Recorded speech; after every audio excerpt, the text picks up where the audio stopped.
रामकृष्ण संघ के सन्यासियों का दिव्य जीवन, नवम संस्करण, सितंबर 2016, स्वामी भास्करानंद जी द्वारा लिखित। रामकृष्ण संघ के महान सन्यासियों के जीवन की प्रेरणापद प्रसंगों का सरल, सरस और सारगर्भित प्रस्तुति स्वामी भास्करानंद जी महाराज, मिनिस्टर इंचार्ज, वेदांत सोसाइटी, वॉशिंगटन ने अपनी प्रसिद्ध पुस्तक लाइफ इन इंडियन मॉनेस्ट्रीज में किया है। विवेक ज्योति के पाठकों हेतु इसका हिंदी अनुवाद रामकृष्ण मठ, नागपुर के ब्रह्मचारी चिदात्म चैतन्य ने किया है। एक अन्य घटना है। ब्रह्मचारी प्रहलाद महाराज ने अपने सन्यास जीवन का अधिकांश समय बेलूर मठ में व्यतीत किया था। वे रामकृष्ण संघ के द्वितीय संघाध्यक्ष श्रद्धेय स्वामी शिवानंद जी महाराज के शिष्य थे। ब्रह्मचारी प्रहलाद महाराज संगीत के क्षेत्र में प्रतिभाशाली थे।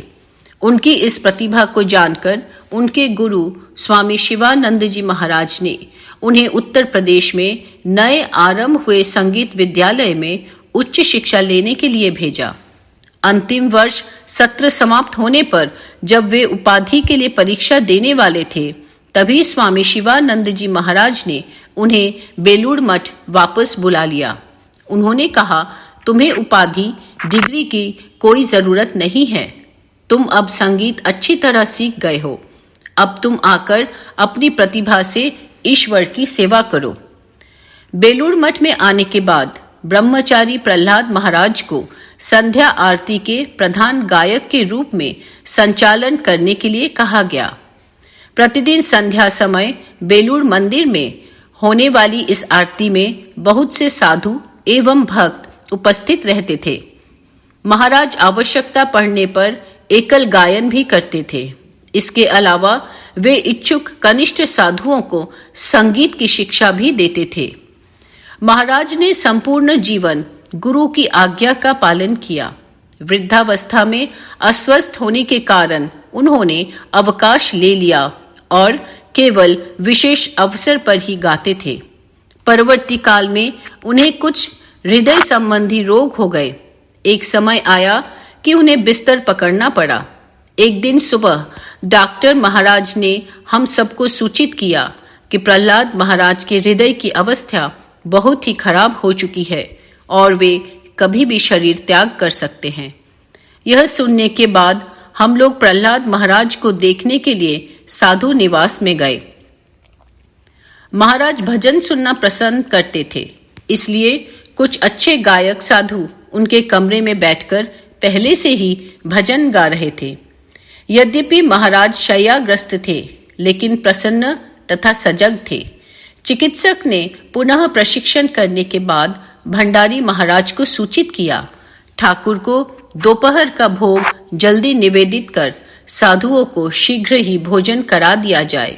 विलंब करने से समस्या हो सकती है, क्योंकि प्रहलाद महाराज का 2-3 घंटों में देहावसान होने वाला है। यह सुनने के बाद प्रहलाद महाराज ने चिकित्सक से कहा, जल्दी करने की कोई जरूरत नहीं है। मैं इतनी जल्दी मरने वाला नहीं हूँ। मैं अपराह्न तक जीवित रहूंगा। प्रहलाद महाराज ने बिल्कुल ठीक कहा था। उन्होंने अपराह्न में शांतिपूर्वक शरीर त्याग कर दिया। श्रीकांत महाराज बेलूर मठ में हमारे धर्मार्थ चिकित्सालय में औषधि वितरण की सेवा करते थे। महाराज भगवान श्री कृष्ण के भक्त थे। बेलूर मठ में रास पूर्णिमा के अवसर पर श्रीमद् भागवत पर प्रवचन होता है। जिन्हें शास्त्रों का अच्छा ज्ञान होता है, उनमें से कोई एक विद्वान सन्यासी इस विषय पर प्रवचन देते हैं। श्रीमद् भागवत में अन्य प्रसंगों के साथ भगवान श्री कृष्ण के दिव्य जीवन का भी वर्णन प्राप्त होता है। प्रवचन सुनने के लिए बहुत से सन्यासी एवं भक्त आते थे। श्रीकांत महाराज साधारणतः पहली पंक्ति में बैठते थे एवं आंखें बंद करके बड़े ध्यान से प्रवचन सुनते थे। मैं प्रायः देखता था कि प्रवचन सुनते सुनते भक्ति भावावेश में उनकी आंखों से आंसू बह रहे हैं। महाराज लोग व्यवहार की दृष्टि से मिलनसार साधु नहीं थे। वे स्पष्टवादी थे एवं अप्रिय सत्य बातों को भी कह देते थे। वृद्ध होने के बावजूद भी महाराज का स्वास्थ्य अच्छा था। महाराज एक दिन बहुत रात में अपने कमरे से बाहर आए तथा बाहर खुले बरामदे के फर्श पर बैठ गए। वे बरामदे की दीवार को सहारे बैठकर भगवान के नाम का जप करने लगे। स्वामी अजपानंद जी ने इसे देखा और महाराज के पास जाकर पूछा, महाराज, आपका स्वास्थ्य तो ठीक है ना? आप फर्श पर क्यों बैठे हैं? श्रीकांत महाराज ने कोई उत्तर नहीं दिया। वे बारंबार हरि बोल की आवृत्ति कर रहे थे। इसके बाद वे अचानक गिर पड़े और अंतिम सांस ली। स्वामी असीमानंद और एक भैरवी। यह घटना रामकृष्ण मठ एवं मिशन के मुख्यालय बेलूर मठ में घटी थी। एक दिन दोपहर में एक वरिष्ठ सन्यासी स्वामी असीमानंद जी महाराज 1883 से 1976 प्रतिदिन की भांति मुख्य कार्यालय के सामने बेंच पर बैठे हुए थे। स्वामी असीमानंद जी महाराज विद्वान होने के साथ साथ शांत और बाल सुलभ सरल थे। उनके इन्हीं गुणों के कारण सभी लोग उन्हें प्रेम एवं सम्मान करते थे। एक दिन महाराज के पास 40 वर्षीय मुक्त लंबे केशों वाली एक परिव्राजक भैरवी आई। उसके हाथ में त्रिशूल था। महाराज को प्रणाम करने के बाद उसने कहा, महाराज, क्या मैं आपसे एक प्रश्न पूछ सकती हूँ? स्वामी असीमानंद जी महाराज ने बिना कुछ कहे सिर हिलाकर सहमति दी। भैरवी ने अध्यात्म के विषय में उनसे लंबा प्रश्न पूछना आरंभ किया। महाराज ने अपनी स्वाभाविक सरलता से कहा, माँ, तुम अपने प्रश्न का उत्तर स्वयं क्यों नहीं देती? इसके बाद भैरवी ने अपने त्रिशूल की ओर देखा। उसने त्रिशूल को ओमकार नाम से संबोधित कर पूछा, ओमकार, मुझे उत्तर देना चाहिए या तुम्हें उत्तर देना चाहिए? उसका उत्तर जो केवल वह सुन सकती थी, उसको सुनने के बाद उसने कहा, अच्छा, तुम चाहते हो कि मैं उत्तर दूं? ठीक है। तत्पश्चात उसने अपने ही प्रश्न का विस्तार पूर्वक उत्तर दिया। उत्तर देने के बाद उसने महाराज से कहा, महाराज, क्या मैं आपसे एक और प्रश्न पूछ सकती हूँ? महाराज ने पुनः सिर हिलाकर अपनी सहमति दी। भैरवी ने अध्यात्म के विषय में एक और अत्यधिक जटिल प्रश्न महाराज से पूछा।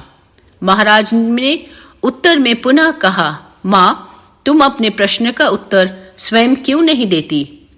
भैरवी ने पुनः अपने त्रिशूल ओमकार की ओर मुड़कर पूछा, ओमकार, मैं उत्तर दूं या तुम दोगे? थोड़ी देर रुककर उसने कहा, अच्छा, तुम चाहते हो पुनः मैं ही उत्तर दूं। तत्पश्चात भैरवी ने अपने प्रश्न का विश्लेषणात्मक उत्तर दिया। अपने प्रश्न का स्वयं उत्तर देने के बाद भैरवी ने प्रसन्नता पूर्वक महाराज को प्रणाम करके कहा, महाराज, धन्यवाद, वास्तव में आपने मेरी बहुत सहायता की। महाराज से वार्तालाप कर संतुष्ट हो वह चली गई। स्वामी असीमानंद जी महाराज वहीं शांतिपूर्वक बैठे रहे। रामकृष्ण संघ के सह महासचिव स्वामी शाश्वतानंद जी महाराज दूर से यह सब देख रहे थे। उन्होंने बाद में हमें इस घटना के बारे में बताया। स्वामी गंभीरानंद जी महाराज के संस्मरण। मैंने बेलूर मठ प्रधान कार्यालय में स्वामी गंभीरानंद जी महाराज के साथ सुमधुर 10 वर्ष बिताए। मैंने उन्हें सुबह शाम क्षण क्षण देखा।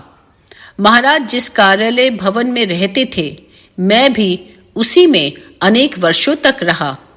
यदि आप किसी व्यक्ति के साथ घनिष्ठ रूप में जुड़ते हैं तो जैसे तैसे समय बीतता जाता है, वैसे वैसे उस व्यक्ति के प्रति आपकी श्रद्धा कम हो जाती है। लेकिन जैसे जैसे मेरी स्वामी गंभीरानंद जी महाराज से घनिष्ठता बढ़ती गई, वैसे वैसे उनके प्रति मेरी श्रद्धा बढ़ती गई। सन्यासी की महानता उसके बड़े कार्यों की अपेक्षा छोटे कार्यों में अधिक प्रकट होती है। मुझे मालूम था कि स्वामी गंभीरानंद जी महाराज कुशल प्रशासक, महान विद्वान, अच्छे लेखक तथा प्रभावशाली वक्ता थे। इसके साथ वे एक महान तपस्वी सन्यासी थे जो कम सुविधाओं में जीवन व्यतीत करते थे। किंतु मैं जिनसे प्रभावित हुआ वे उनके जीवन की छोटी परंतु महत्वपूर्ण घटनाएं हैं जिनका मैं आपके समक्ष उल्लेख करने जा रहा हूं।